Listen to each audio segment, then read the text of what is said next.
বাংলাদেশ জিম্বাবুয়ের প্রথম টেস্ট নিয়ে বিস্তারিত জানাতে সিলেট থেকে যোগ দিয়েছেন সহকর্মী মোহাম্মদ নাজিম। নাজিম, টস জিতে ব্যাটিং এর সুবিধা তো কাজে এলো না, কেন এমন হলো?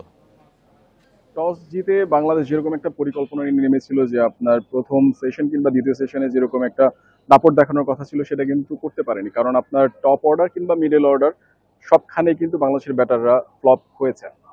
আমরা যদি আলাদা করে শুধুমাত্র বলি যে মুমিনুল ছাড়া বাকিদের কাছ থেকে তেমন একটা ভালো ইনিংস আমরা দেখতে পারিনি।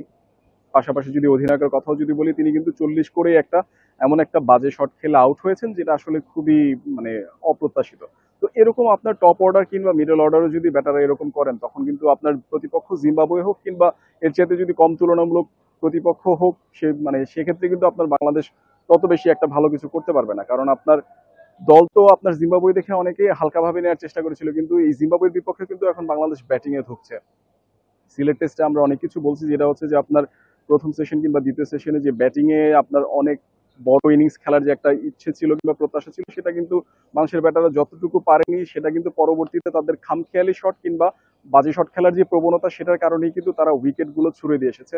এখন পর্যন্ত 6 উইকেট গিয়েছে। তো পরবর্তীতে আপনার দ্বিতীয় সেশনে যদি কিছুটা প্রতিরোধ যদি করতে পারে আপনার জাকের আলী কিংবা পরবর্তীতে আপনার মিরাজ আছেন, তো তাদের কাছ থেকে যদি একটু মোটামুটি প্রতিরোধ আশা করা যায়, তখন হয়তো বা এখান থেকে একটু বড় ইনিংস আশা করাই যায়। কারণ আপনার যদি এখান থেকে 350 থেকে 400 রান যদি বাংলাদেশ প্রথম ইনিংসে করতে না পারে, তখন কিন্তু একটা বাড়তি চাপ থাকবে। কারণ আপনার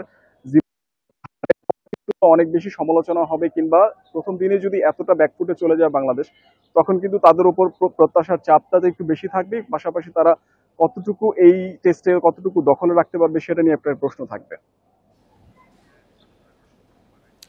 নাজিম, একটু দর্শকদের প্রসঙ্গে আসি। মাঠে তো দর্শক নেই বললেই চলে, দর্শকদের এমন মুখ ফিরিয়ে নেওয়ার কারণ কি?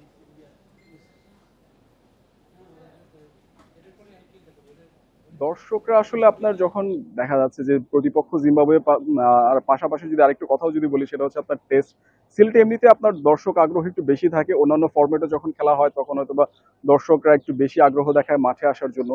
এখন পর্যন্ত আপনার দুপুর পর্যন্ত কিছুটা দর্শক উপস্থিতি দেখা গেছে, এবং মাঠে থেকে তারা কিন্তু এই দলের খারাপ কিংবা বিপর্যয়ের সময় কিন্তু তারা গ্যালারি থেকে উৎসাহ যোগাচ্ছেন ক্রিকেটারদের, যাতে তারা একটু ভালো খেলে তাদের অন্তত আশা মেটানোর চেষ্টা করে। তো এই জায়গাটাতে আসলে বাংলাদেশের ধন্যবাদ নাজিম। বাংলাদেশ জিম্বাবুয়ের প্রথম টেস্ট নিয়ে বিস্তারিত জানাচ্ছিলেন সিলেট থেকে সহকর্মী মোহাম্মদ নাজিম।